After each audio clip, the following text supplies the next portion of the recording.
itu minimal muridnya doktor, profesor doktor, profesor doktor. Sehingga saat mereka bertanya, saya jadi berpikir, ini sebenarnya beliau sedang bertanya atau sedang mengajar saya? Pertanyaan mereka itu pun menjadi ilmu. Tapi yang mengagumkannya, walaupun mereka sudah doktor senior S3 ke luar negeri, mereka sudah profesor, tapi tetap tidak merasa diri angkuh ketika duduk di hadapan seorang anak muda dari kota Madia Cet Keung ini. Duduk biasa saja, seolah-olah beliau lebih Cet Keung lagi.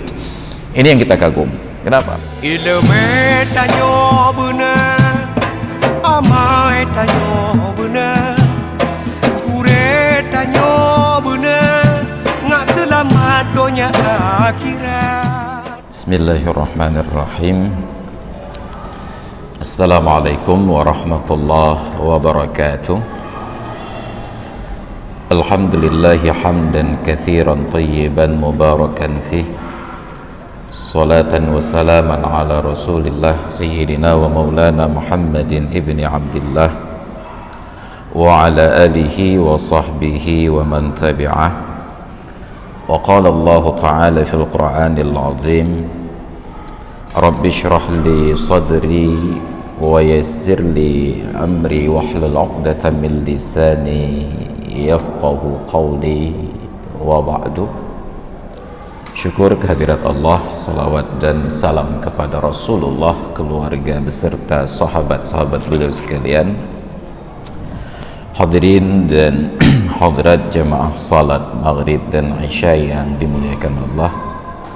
Sembari kita menanti kumandang azan Aisyah dan sambil kita meniatkan i'tikaf di rumah Allah yang mulia, kita lanjutkan kajian materi terdahulu, masih al-aqidatu fillah, aqidah terhadap Allah Subhanahu wa ta'ala. Pada pertemuan yang lalu kita membahas betapa manusia ini dengan segala kemajuan pemikiran, peradaban dan capaian ilmu pengetahuan yang diraih, masih menyisakan banyak sekali pertanyaan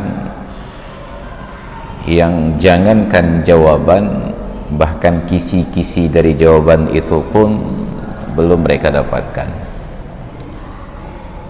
Wajar saja, karena berdasarkan keterbatasan ilmu yang kita miliki, para ahli telah membagi dunia ini kepada dua kategori: alam fisika dan alam metafisika. Yang bergerak di bidang fisika kita sebut ilmuwan, sedangkan yang bergerak di bidang metafisika kita sebut orang pintar ataupun dukun. Dan itu dua-duanya hampir bertolak belakang. Dokter dengan dukun itu seolah-olah musuh abadi. Maka sekarang kalau ada penyakit, kita datang ke dokter lebih dahulu, tidak sembuh, datang ke dukun, dukun tidak mau tangani. Ada penyakit, datang ke dukun lebih dahulu, setelah lama di dukun, datang ke dokter. Kalaupun terpaksa ditangani, maka kita akan dicemooh lebih dahulu. Kata-kata cipaa. Ini dua spesifikasi yang saling bertolak belakang. Padahal di dalam agama, kalau merujuk ke bahasa Arab, tidak disebut dukun, tidak disebut dokter, bahasanya disebut at-tibbu, pengobatan. Pelaku yang mengobati disebut at-tabib, tabib. Walaupun kosakata tabib juga diadopsi ke dalam bahasa Indonesia, tetapi tabib bagi kita lebih cenderung kepada yang pengobatannya tradisional ataupun yang herbal. Kalau dokter yang berangkat dari dunia ilmu pengetahuan, dari kampus, kita panggil tabib, mereka tersinggung. Kalau dukun itu sudah identik mainannya adalah kemenyan. Ini pula persoalan kita. Kita mengklarifikasi, membagi-bagi sesuatu yang dasarnya dari bahasa Arab tidak dibagi. Semuanya itu disebut dengan pekerjaannya tibbun, pekerjaannya disebut at-tabib. Maka dalam syair para pujangga menyatakan, inna tabiba wal muallima kilahuma lam yamsaha inhuma lam yukrama, sesungguhnya tabib dan guru, kedua mereka itu tidak akan memberikan saran dan nasihat bila mereka berdua tidak dimuliakan. Nah, dalam kapasitas ini guru kita muliakan dari dulu sampai sekarang, tabib dulu dimuliakan, belakangan kemuliaan para tabib mulai berkurang, sekarang dicemooh akibat dari COVID ini.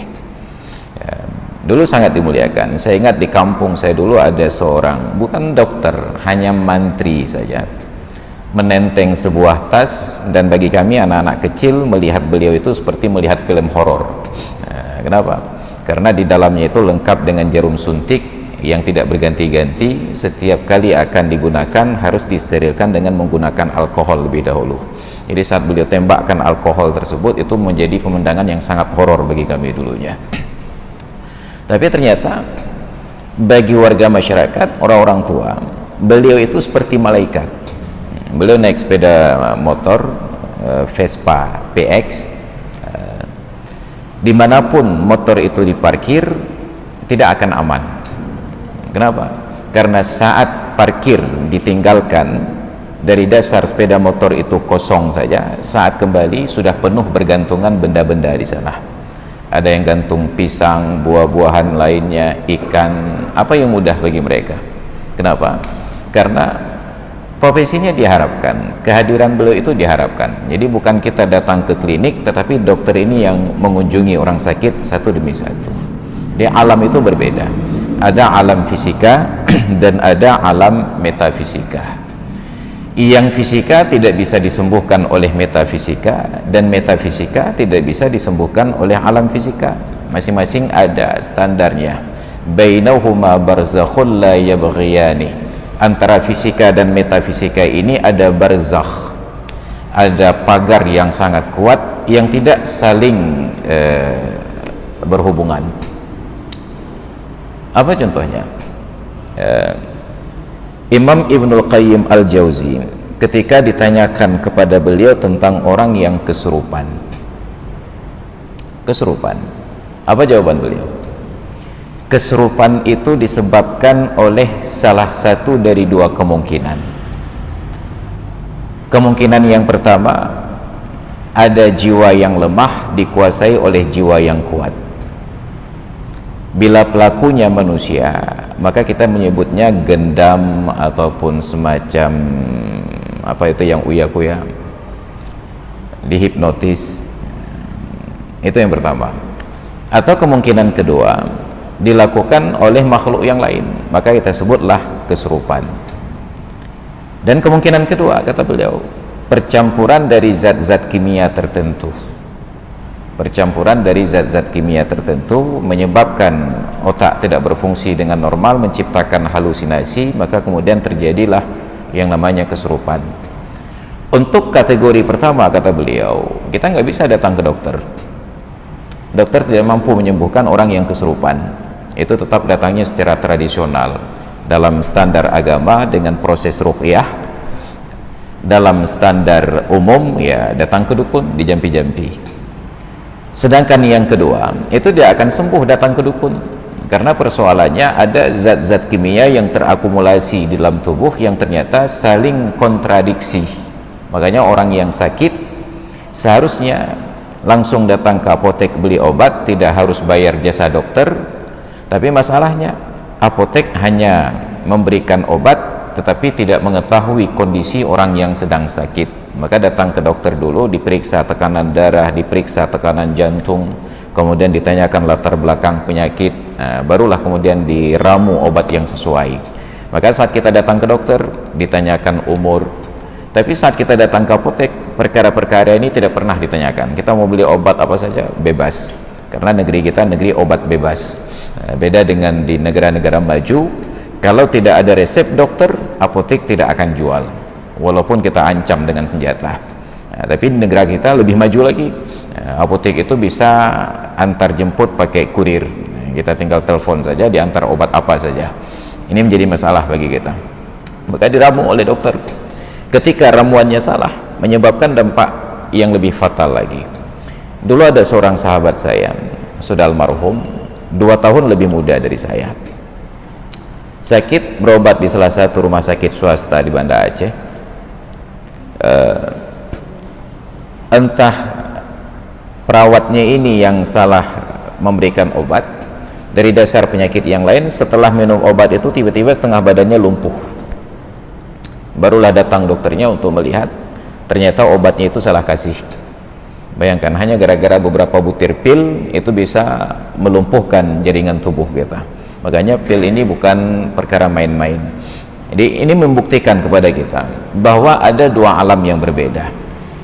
Dokter tidak paham tentang dunia klinik, yang ahli klinik mungkin bisa jadi pernah belajar ilmu kedokteran, tapi di masa lalu 2 perkara ini bercampur.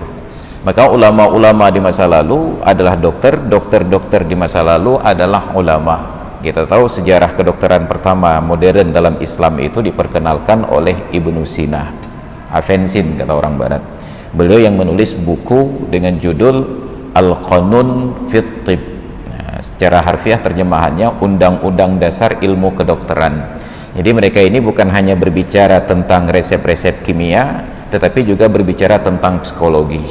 Jadi ketika kita bertemu dengan dokter yang paham psikologi seperti ini, mengerti agama, mereka akan berbicara dengan menyentuh batin lebih dahulu dan mengembalikan nilai tawakal kepada Allah. Obat ini hanya sebagai ikhtiar, usaha.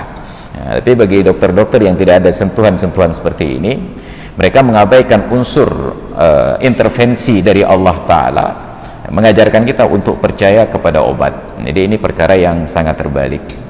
Nah, karena ada 2 alam yang berbeda, yang paling rumit untuk diketahui itu adalah alam kedua, metafisika, yang berinteraksi dekat dengan kita saja tidak terjangkau. Ada malaikat, ada jin, bahkan dalam tubuh kita itu ada roh. Untuk perkara yang terjangkau ini saja, apa pernyataan Allah dalam Al-Quran? Wa yas'alunaka 'anir ruhi. Mereka bertanya kepadamu wahai Muhammad tentang persoalan ruh. Ada yang memaknakan ruh itu malaikat Jibril, ada yang memaknai ruh itu sebagai nyawa dalam tubuh kita. Qul, kalau itu yang mereka katakan, jawablah, wa ma utitum minal ilmi illa qalilah. Kalian tidak diberikan ilmu kecuali sedikit saja. Nah, yang sedikit ini, bila pada tahap dasar kita akan merasa sangat hebat, maka Imam Al-Ghazali membuat pengakuan, setiap kali derajat keilmuan beliau itu naik, beliau makin sadar bahwa beliau itu sangat bodoh. Naik lagi merasa lebih bodoh lagi, naik lagi merasa lebih bodoh lagi.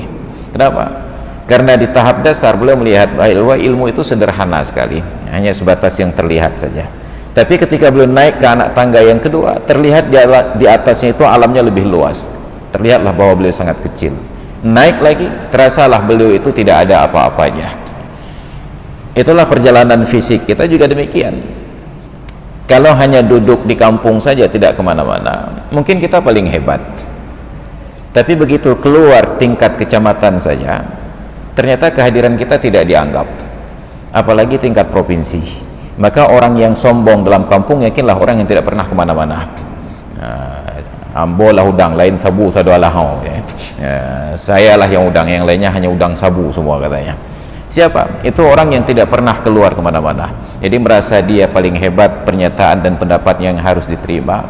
Padahal orang sudah berjalan kemana-mana. Semakin jauh ia melihat, semakin sadar diri dan semakin merasa kecil, sehingga ilmunya itu seolah-olah tidak ada apa-apa. Makanya saya kagum ketika berinteraksi dengan guru-guru besar, profesor, doktor, dalam kapasitas keilmuan mereka yang tinggi sebagai dosen-dosen senior, tidak merasa sungkan, tidak merasa malu, dan tidak merasa runtuh kehormatannya karena hanya dengan sebab bertanya persoalan yang bukan bidang mereka. Bayangkan, saya malam Sabtu itu kadang-kadang ada pengajian dengan dosen-dosen senior itu di kompleks sektor Timur Baru Darussalam. Itu minimal muridnya doktor, profesor doktor, profesor doktor. Sehingga saat mereka bertanya, saya jadi berpikir, ini sebenarnya beliau sedang bertanya atau sedang mengajar saya? Pertanyaan mereka itu pun menjadi ilmu. Tapi yang mengagumkannya, walaupun mereka sudah doktor senior S3 ke luar negeri, mereka sudah profesor, tapi tetap tidak merasa diri angkuh ketika duduk di hadapan seorang anak muda dari kota Madia Cet Keung ini. Duduk biasa saja, seolah-olah beliau lebih Cet Keung lagi. Ini yang kita kagum. Kenapa? Karena orang ketika kapasitas ilmunya naik, mereka tahu bahwa pengetahuan mereka itu masih kecil sekali. Wa ma utitum minal ilmi illa qalilah. Nah, pertanyaan yang paling menarik bagi manusia adalah tentang asal usulnya. Kita datang dari mana? Itu yang paling menarik. Maka dikaji. Bagi yang tidak berpedoman kepada kitab suci, mereka akan terbuai oleh teori evolusi. Maka datanglah semacam Charles Darwin yang dianggap nabi oleh orang-orang yang tidak percaya Tuhan, sehingga orang-orang komunis, tokoh-tokoh komunis itu sangat kagum kepada Charles Darwin ini. Joseph Stalin itu kalau datang Charles Darwin ke tempatnya, sama seperti kita memuliakan para ulama, dicium tangannya, dipeluk, dihormati. Itu nabinya orang komunis. Kenapa? Karena membenarkan teori politik yang mereka pahami bahwa tidak ada Tuhan. Charles Darwin dalam pencariannya tentang asal usul manusia, ternyata dia berkesimpulan bahwa manusia itu adalah keturunan monyet. Ya, selesai. Ternyata dia keturunan monyet. Kita bukan. Kita diberitahukan oleh Allah Ta'ala dalam kitab suci, apakah Yahudi, Kristen, Islam, kita diberitahukan bahwa asal usul kita adalah dari Adam dan Hawa. Kalau orang barat menyebutnya Adam and Eve, Adam dan Hawa, Eve, Hawa, Adam and Eve, bukan Adam and Steve. Jadi dari seorang laki-laki, seorang perempuan, wabatha minhuma rijalan katsiran wa nisaa, lalu mengembangkan dari mereka berdua ini laki-laki dan perempuan yang banyak, bernak-pinak sampai hari ini, dan itu terus bertumbuh. Kita tidak berevolusi, yang berevolusi hanya peradaban kita. Kita tidak berevolusi, yang berevolusi hanya peradabannya saja.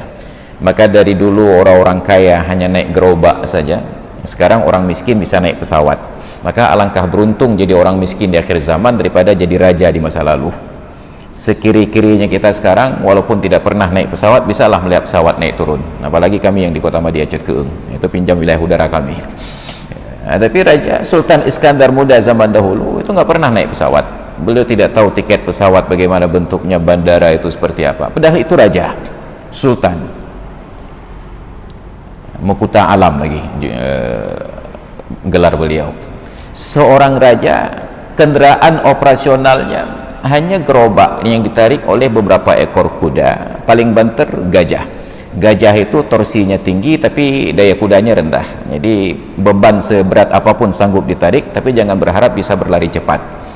Itu perbedaan antara torsi dengan tenaga nantinya. Itu penjelasan di bidang otomotif, nanti kita buat kajian khusus. Nah, tapi kita sekarang sekiri-kirinya kita punya mobil, kita punya sepeda motor, kita bisa naik pesawat. Di zaman itu konon yang bisa terbang hanya satu orang saja, dan itu pun di Pulau Jawa, namanya Gatot Kaca. Itu pun nggak bisa bawa penumpang. Bayangkan, peradaban itu berubah. Dulu saat malam, bahkan kota metropolitannya itu harus menyalakan lampu satu persatu.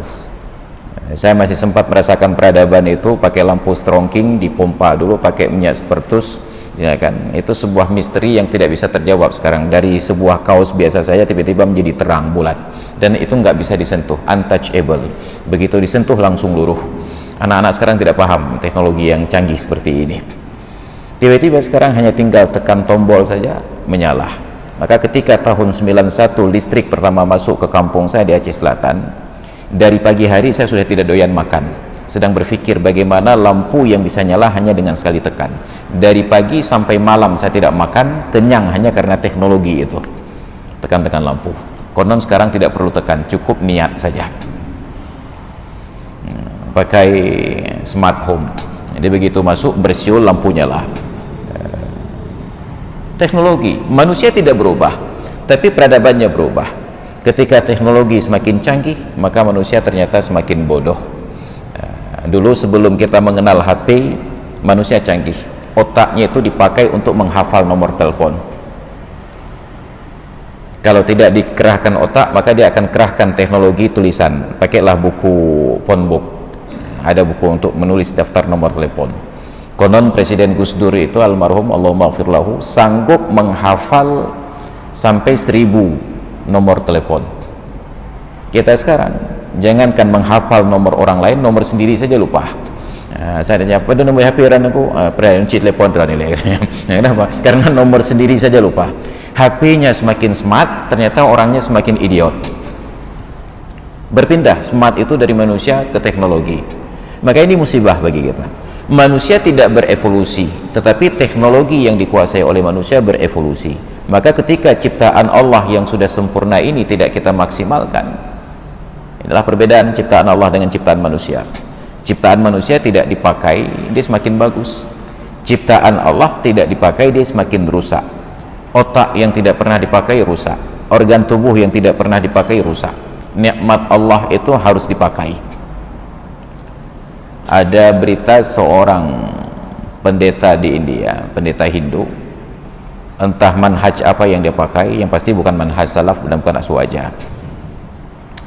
Demi untuk perdamaian dunia, dia acungkan tangannya selalu begini selama puluhan tahun, tidak turunkan tangannya, tidak digerakkan, begini saja. Jadi dalam perjalanan waktu, tangan itu menciut, mengkerut dan tidak berfungsi lagi karena tidak dipakai. Jadi sampai begini, tangannya kaku saja begini, padahal dia masih hidup. Bukan karena penyakit, hanya karena sebuah keyakinan yang tertanam dalam dirinya. Dia akan tunjuk ke atas selalu untuk perdamaian dunia. Bisa di browsing di Google nantinya. Begini saja, sampai tangannya itu menjadi kaku. Kenapa? Nikmat Allah yang tidak dipakai. Otak yang tidak dipakai, otak itu pun akan kaku. Maka kita diarahkan untuk selalu memakai nikmat Allah Ta'ala. Salah satu cara untuk menambahkan nikmat adalah bersyukur, dan cara satu-satunya untuk bisa mencapai syukur adalah menikmati. Maka orang yang sibuk mengumpulkan tidak menikmati tidak akan sampai pada syukur.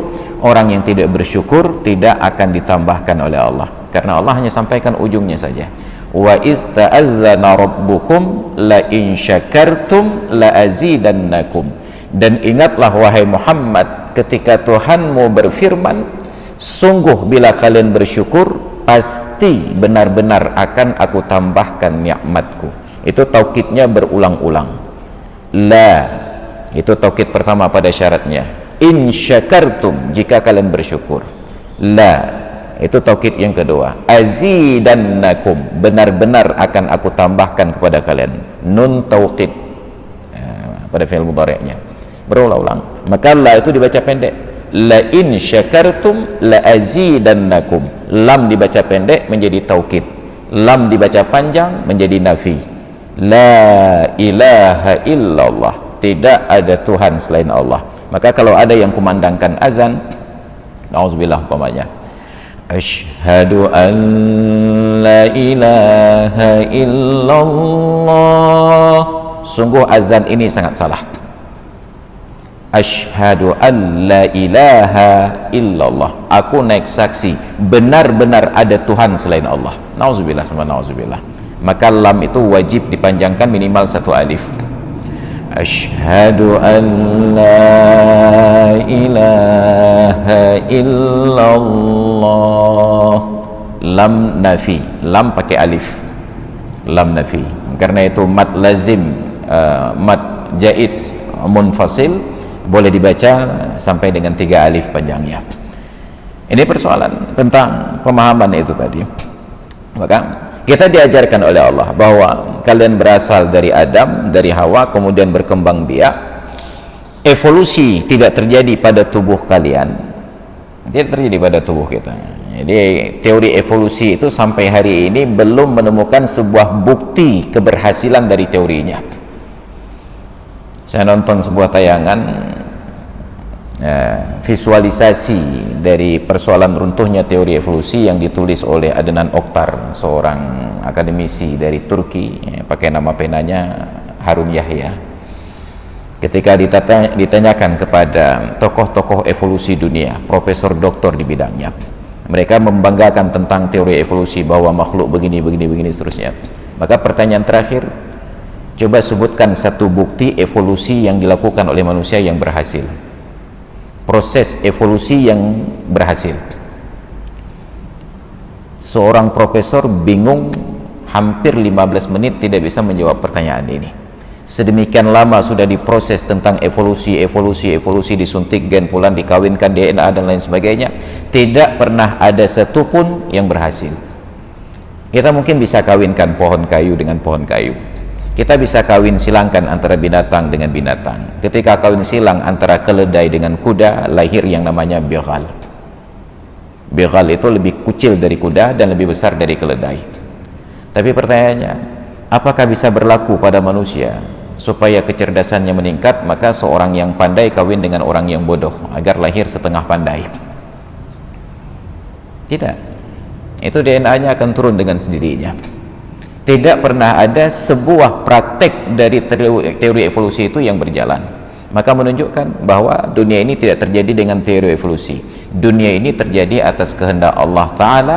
Innama amruhu idza arada syai'an ay yaqula lahu kun. Hanya saja kehendak Allah bila menginginkan sesuatu, perintahnya kun. Hanya itu saja, kun. Fayakun, maka berproseslah. Maka Allah ajarkan kepada kita tentang proses. Maka timbul pertanyaan, kenapa Allah menciptakan langit dan bumi perlu 6 hari? Dan yang digarisbawahi, 6 hari itu bukan 6 kali 24 jam. Yang pertama karena jam belum ada, dan yang kedua matahari dan bumi seperti sekarang belum ada. Innas samawati wal arda kanata ratqan fafataqnahuma. Sesungguhnya langit dan bumi itu dulunya menyatu, lalu kami pisahkan di antara keduanya. Barulah manusia mengenal yang namanya teori Big Bang, ledakan dahsyat di jagat raya ini, maka membentuk alam raya, jagat semesta. Ada galaksi, ada tata surya, kemudian ada planet, kemudian ada satelit dan lain sebagainya. Luar biasanya ledakan, tapi menghasilkan keteraturan. Ledakan yang terkontrol sedemikian rinci. Dan wa kullum fi falaki yasbahun, semua yang ada di jagat raya ini yasbahun, berenang saling menjauh. Allah sudah sampaikan 14 abad yang silam, ilmu pengetahuan baru membuktikannya di abad ke-20. Maka kita bersyukur sebagai muslim, Allah berikan panduan kitab suci Al-Quran, la ya'tihil batilu min baini yadayhi wala min khalfih, yang tidak didatangi oleh kebatilan baik dari depannya ataupun dari belakangnya. Bisik-bisikan itu, orang-orang yang menggugat kebenaran Al-Quran tidak pernah berhasil sama sekali. Ketika mereka tidak berhasil mengalahkan teori Al-Quran, mereka hanya mampu untuk membakar Al-Quran. Orang ketika kalah berdebat, maka yang muncullah sikap premanismenya, main tepu uyuh. Itu menunjukkan bahwa logikanya tidak jalan. Orang barat sekarang sedang sampai pada tahap tersebut, Islamofobianya. Ketika tidak mampu meruntuhkan Islam, ajaran Islam dan umat Islam, akhirnya mereka kembali untuk meruntuhkan Al-Quran, membakar Al-Quran. Maka dari dulu diajarkan tidak boleh jual Al-Quran kepada orang non-muslim, kepada orang kafir. Kenapa? Karena khawatir mereka akan melecehkan Al-Quran ini. Adik Sayyidina Umar dulu, Fatimah bintil Khattab, sampai rela ditempeleng oleh abangnya Umar bin Khattab hanya karena Umar meminta agar lembaran mushaf Al-Quran itu untuk dipegang. Apa jawaban adiknya? Tidak boleh, karena kamu tidak suci. Mendengar bantahan itu, Fatimah ditempeleng sampai terjengkang dengan suaminya Zaid. Ini kita umat Islam ketika menjaga kitab suci. Tapi hari ini Al-Quran dijual bebas terbuka begitu saja. Jangankan orang non-muslim, kita yang Islam ini saja sudah tidak lagi menjaga kemuliaan Al-Quran. Padahal sudah ditulis dalam surat Al-Waqi'ah, la yamassuhu illal mutahharun, tidak menyentuh Al-Quran itu kecuali orang-orang yang suci. Ini buat standarnya. Saking sucinya, maka Al-Quran itu tidak boleh ada tambahan-tambahan tulisan, bahkan sekedar tulis nama pun tidak boleh. Coba tanyakan jemaah haji, jemaah umrah yang ingin mewakafkan Al-Quran untuk Masjidil Haram dan Masjid Nabawi, nggak bisa tulisan tangan, tetap di toko itu sudah disediakan stempel dengan format khusus wakaf bertuliskan. Saat kita beli, untuk apa? Untuk wakaf. Sudah ada format khusus cetakannya, tidak boleh bercampur dengan mushaf cetakan yang lain, harus seragam. Nggak bisa kita bawa Al-Quran cetakan Toha Putra Semarang, usaha keluarga ataupun yang dari Indonesia ini dibawa sana. Itu hanya mampu bertahan satu waktu salat. atau maksimal 1 hari. Nanti ada petugas datang, ketika melihat bentuknya berbeda, cetakannya berbeda, itu akan dikeluarkan dari rak, tidak dibuang, hanya ditransfer ke masjid-masjid yang lain yang membutuhkan. Yang diterima hanya Quran dengan cetakan khusus Arab Saudi, distempel, tidak boleh tulis nama ini wakaf dari Masrul Aidi Al-Chat Keengi, nggak bisa, tetap hanya wakaf saja. Tapi bayangkan mushaf Al-Quran kita itu ditambah keterangan dibeli tanggal sekian di toko sekian, harga sekian, milik si fulan. Saya perhatikan di pesantren anak-anak itu tulis mushaf Al-Qurannya, Al-Quran milik si fulan, tanggal sekian, dibeli di toko fulan, nomor sekian. Tidak boleh. Kita anggap malah minta tulis tentang pahanjutnya. Itu perintah Allah, sedangkan perintah manusia saja kita patuh. Apa perintah manusia? BPKB dan STNK itu nggak boleh ditulis-tulis. Pernahkah sekali-kali saat kita ingin tulis catatan nggak ada kertas, kita keluarkan STNK untuk pinjam coret-coret sebentar? Nggak ada, sampai sekarang belum ada, kecuali orang gila saja. Nggak pernah BPKB itu ditulis sembarangan, tetap diserahkan kepada ahlinya, tolong diubah spesifikasi kendaraannya. Kalau BPKB, kalau STNK saja, manusia yang buat, manusia yang susun peraturannya, kita patuh. Kenapa kitab suci Al-Quran yang Allah turunkan, yang Allah buat peraturan, kita tidak patuh? Maka diingatkan, la yamassuhu illal mutahharun, jangan menyentuh Al-Quran itu kecuali orang-orang yang suci saja. Maka kita kagum, tetap di dunia ini ada saja qaumun yang mereka ini zahirina 'alal haq, menunjukkan keberpihakan mereka pada kebenaran, wala yakhafuna fillahi laumata laim, dan mereka tidak takut untuk membela hak-hak Allah itu dari caci maki orang-orang yang mencaci. Kita tidak bayangkan bagaimana Swedia yang negara Eropa rata-rata non muslim tersebut tiba-tiba ribut, terjadi demonstrasi besar-besaran karena Al-Quran ini dilecehkan. Tapi pertanyaannya, apakah kita yang ada di Aceh, di Prada ini tidak melecehkan Al-Quran? Bahagian dari melecehkan Al-Quran adalah membiarkan Al-Quran tanpa dibaca. Itu pelecehan terhadap Al-Quran. Kenapa? Sama seperti interaksi manusia. Bahagian dari melecehkan manusia adalah mengundangnya datang ke tempat lalu tidak diajak bicara. Diundang untuk datang, duduk saja, enggak disapa, enggak diajak bicara, itu adalah pelecehan. Maka Al-Quran ketika sudah kita miliki mushafnya, bacalah. Kenapa? Karena di sana itu terdapat petunjuk-petunjuk. Maka luar biasa.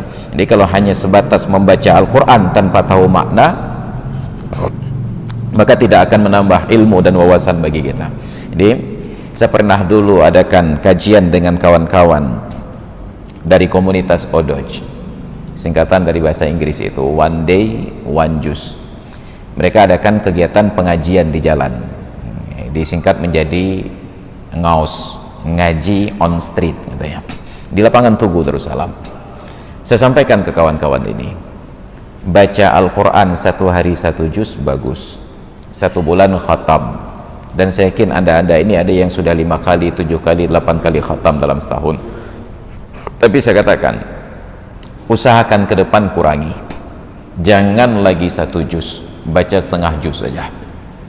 Kaget mereka, ada standar yang tinggi baca 1 juz 1 hari, tapi disuruh untuk mengurangi menjadi setengah juz 1 hari. Saya jelaskan, karena pandangan mata mereka itu ada tulisan why, kenapa, body language mereka. Saya jawab, karena kata para ulama, membaca satu ayat yang dipahami lebih baik daripada membaca satu surat tanpa pemahaman sama sekali. Banyak orang yang hafal Al-Quran tapi tidak tahu apa yang dihafal. Itu disindir oleh Allah dalam Al-Quran surat Al-Jumu'ah, mathalul ladzina hummilut taurata thumma lam yahmiluha kamathalil himari yahmilu asfara. Perumpamaan orang-orang yang telah diberikan perintah oleh Allah untuk menanggung kitab Taurat, membaca, mempelajari dan mengamalkannya, thumma lam yahmiluha, lalu mereka tidak mengamalkannya, kamathalil himari, perumpamaan mereka itu seperti keledai yahmilu asfara, yang membawa kitab. Asfar itu jamak dari sifrun. Sifrun itu satu surat, asfar beberapa surat. Maka dalam kitab Taurat tidak disebut ayat dan surat, disebut dengan sifar, safar takwin, safar masani dan lain sebagainya. Karena ada beberapa surat disebutlah asfara, kamathalil himari yahmilu asfara, seperti keledai yang membawa kitab-kitab ini. Tidak ada manfaat. Maka orang yang membaca Al-Quran, seburuk-buruk orang yang membaca Al-Quran, masih ada manfaat. Apa manfaat? Membacanya itu menjadi ibadah. Kalau hanya sebatas ibadah, orang yang beribadah tanpa ilmu, jauh sekali perbedaannya dengan orang yang berilmu walaupun sedikit ibadah. Maka kurangi dari baca 1 juz 1 hari, baca setengah juz, sisa waktunya pakai untuk baca terjemah. Barulah kita tahu ternyata alhamdulillahirabbil alamin, segala puji bagi Tuhan seru, bagi Allah Tuhan seluruh sekalian alam. Ar-Rahmanir Rahim, yang maha pengasih lagi maha penyayang. Maliki yaumiddin, yang menguasai hari pembalasan. Ihdinas siratal mustaqim, tetapkan kami ya Allah pada jalan yang lurus ini. Sampai selesai. Kita baca lagi surat berikutnya, Al-Baqarah. Alif lam mim, dzalikal kitabu la raiba fihi. Kitab itu tidak ada keraguan di dalamnya sama sekali. Hudan lil muttaqin, menjadi petunjuk bagi orang-orang yang bertakwa. Sampai selesai. Kita faham. Kalau sudah khatam beberapa kali dengan membaca dan terjemah, maka kedepannya kurangi lagi. Baca 1/4 juz dalam sehari, sisa waktu pakai untuk membaca tafsirnya.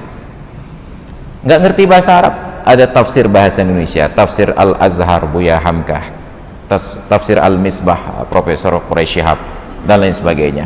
Ataupun terjemahan-terjemahan dari tafsir berbahasa Arab sudah banyak diterjemahkan oleh para ulama kita, mulai dari tafsir Jalalain, tafsir Sawi, tafsir Ibnu Katsir dan lain sebagainya. Ada banyak terjemahan. Maka saat itu kita baca, insya Allah kita akan datang ilmu, baru kita bisa berinteraksi. Ternyata apa yang kita pelajari selama ini sudah ada di dalam Al-Quran. Maka banyak ilmuwan yang non-muslim, ketika mereka membuktikan penemuan-temuan yang baru, saat dipublikasi dibantah oleh ulama-ulama Islam bahwa itu bukan perkara baru. Kami di dalam Islam sudah mendapatkannya 14 abad yang lalu, hanya tidak kami publikasikan karena sudah dipublikasikan oleh Allah Subhanahu wa Ta'ala di dalam Al-Quran. Semua orang boleh baca, hanya tidak semua orang tahu. Semua orang boleh baca, hanya tidak semua orang tahu. Jadi ketika seorang profesor ahli urat saraf dari Thailand, saya lupa nama profesornya itu, pada salah satu konferensi internasional kedokteran di Jeddah, di Riyadh, menyampaikan temuannya tentang saraf penerima rasa sakit, pain receptor. Setelah dia turun dari publikasinya, datang orang Islam katakan bahwa penemuan Anda itu tidak baru, karena dalam Al-Quran sudah dinyatakan, kullama nadijat juluduhum baddalnahum juludan akhar liyadzuqul azab. Setiap kali penghuni neraka itu kulitnya hangus, kami ganti dengan kulit yang lain. Apa tujuan pergantian kulit? Liyadzuqul azab, agar mereka merasakan pedihnya azab. Kalau Allah ingin memberikan perasaan pedihnya azab, kenapa setelah hangus kulit tidak dibakar saja dagingnya? Hangus dagingnya, bakar tulangnya, hangus tulangnya, bakar sumsumnya. Tidak, karena tidak ada lagi sakit pada tulang dan pada daging. Sakit itu hanya pada kulit, karena saraf pendeteksi rasa sakit ada di bawah kulit. Kullama nadijat juluduhum baddalnahum juludan akhar. Maka kita hanya akan berdarah apabila diiris kulit, tapi daging diiris tidak akan mengeluarkan darah, karena saraf-sarafnya itu semua ada di bawah kulit. Mendengar bantahan tersebut, dia pulang ke Thailand, dia pelajari kembali, dia bandingkan dengan ayat-ayat Al-Quran. Pada tahun berikutnya dia datang ke Arab untuk menyatakan keislamannya. Orang di puncak ilmu akan mengetahui, akan meyakini keesaan Allah Subhanahu wa Ta'ala. Dulu kita sudah jelaskan betapa orang ahli sihir saja di puncak ilmu sihirnya, dia akan akui keesaan Allah Ta'ala. Ahli sihir Fir'aun ketika beradu sihir dengan Nabi Musa, yakinlah mereka bahwa yang Musa lakukan bukanlah sihir. maka mereka sontak segera sujud bersungkur menyatakan keimanan kepada Allah Ta'ala, walaupun diancam oleh Fir'aun untuk dieksekusi dengan cara dipotong tangan dan kaki menyilang dan disati pada pelepah kurma. Innama taqdi hadhil hayatad dunya, kekuasaanmu wahai Fir'aun hanya di dunia, kami mati dan kembali kepada Tuhan kami diberikan nikmat. Sangat yakin. Maka hadirin sekalian yang dirahmati Allah, kita bersyukur kepada Allah bahwa akidah Islam ini memberikan jawaban atas pertanyaan yang tidak mampu dijawab oleh ahli filsafat yang paling hebat di dunia. Dari mana kita berasal, kemana kita akan menuju, lalu apa tugas kita di dunia ini. Semua diberikan gambaran-gambaran itu dengan sangat jelas. Hanya karena kesibukan kita dengan alam milenial sekarang, tidak sempat lagi untuk mempelajari, gundahlah atas kondisi-kondisi tertentu. Gundah karena COVID, gundah karena corona, gundah karena berita media, gundah karena politik. Kewajiban kita berusaha berikhtiar, hasil tetap pada Allah Ta'ala. Maka kita berdoa kepada Allah agar diselamatkan, dan kesempurnaan dari doa adalah berikhtiar. Jadi dengan orang-orang yang sudah terpapar, jaga jarak dulu dan tidak perlu curiga. Cuma masalahnya kita juga dengar berita banyak jenazah yang akan dikuburkan ditolak oleh orang kampung. Pemerintah yakinkan orang kampung jangan menolak, karena orang yang sudah meninggal tidak lagi menularkan virus. Tetapi cara mengantarkan jenazah meyakinkan kepada masyarakat bahwa virus itu masih menular. Nah, karena yang mengantarkan jenazah ini pakai APD lengkap, pakai puya-puya, pakai pakaian planet. Nah, kalau memang ingin yakinkan masyarakat, maka belajarlah seperti pramugari dalam pesawat. Walaupun pesawat itu sedang turbulensi goyang, keluar tulisan don't be panic, jangan panik, pramugarinya terlihat tenang walaupun hatinya gundah. Melihat pramugari tenang, kita tenang. Tapi sekarang kita diajarkan untuk tenang menerima mayat di kampung, padahal yang mengantarkan mayat dalam keadaan susah. Nah, maka kalau pemerintah mau masyarakat tenang menerima jenazah ini di kampungnya, usahakan yang mengantarkan jenazah tersebut tidak pakai baju astronot itu, untuk yakinkan mereka bahwa ini tidak menular. Lalu bagaimana kita berharap orang yakin saat yang meyakinkan saya belum yakin? Jadi ini persoalan psikologi. Maka jangan salahkan masyarakat yang menolak, karena cara untuk meyakinkan masyarakat itu belum nyambung dengan ilmu mereka. Jadi kalau kita ingin orang patuh, maju kita di depan sebagai contoh bahwa mayat ini kalau sudah meninggal tidak lagi menularkan virus. Insya Allah tidak akan ditolak oleh masyarakat. Tapi selama protokol penguburannya masih menakut-nakuti, maka jangan berharap masyarakat tidak takut. Bukan beyo nan pakan hantu, tapi beyo nya hantu beyo. Ini menjadi masalah bagi kita. Jadi ternyata pemerintah masih harus diajarkan cara-cara seperti ini. Jadi hadirin dan hadirat sekalian yang dirahmati Allah, karena waktu sudah berkumandang azan Isya dan di kampung kita ini ada warga yang berpulang ke rahmatullah, akan dilaksanakan doa bersama Samadiyah dan tahlil nanti setelah selesai sholat Isya. Bagi yang tidak ada halangan, silakan bergabung salat Isya berjamaah lanjut dengan Samadiyah dan tahlil, karena salah satu doa yang mustajabah adalah doaul mukmin ala dhahril ghaib. Doa seseorang tanpa kehadiran orang yang didoakan itu sangat ikhlas. Saat orang lain meninggal dunia kita berdoa, insya Allah saat kita meninggal orang lain pun akan ikut berdoa. Nah, tapi saya harus permisi karena ada pengajian berikutnya di Kota Madia Cut Keung. Jadi demikian dari saya, karena jemaah menanti saya untuk mengimami salat Isya di sana. Wallahu a'lam bissawab wa ilaihil marji'una wal ma'ab. A'udzu billahi minasyaitonir rajim. Bismillahirrahmanirrahim. Alhamdulillahi rabbil alamin, wassalatu wassalamu ala sayyidina Muhammad wa ala alihi wa sahbihi ajma'in. Allahumma rzuqna fahman nabiyyin wa hifdhal mursalin wa ilhamal malaikatil muqarrabin. Allahumma 'allimna 'ilman yanfa'una wanfa'na bima 'allamtana wa zidna 'ilman wa fahman wa alhiqna bis salihin. Rabbana ighfir lana dhunubana wa liwalidayna warhamhuma kama rabbayana shighara.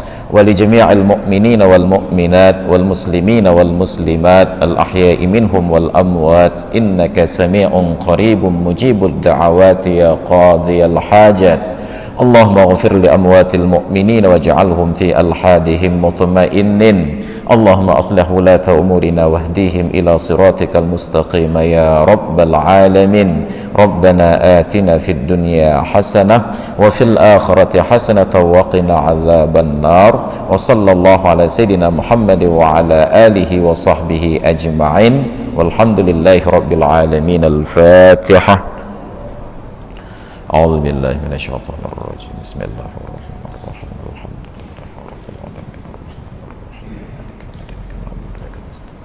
Siratal mustaqim siratal ladzina Amin rabbal alamin. Hadanallahu yakum ajma'in. Assalamualaikum warahmatullahi wabarakatuh. Ilmu tanyo benar, amai tanyo benar, kure tanyo benar, ngak selamat dunia akhirat. Ilmu tanyo benar, amai tanyo benar, kure tanyo benar, ngak selamat dunia akhirat.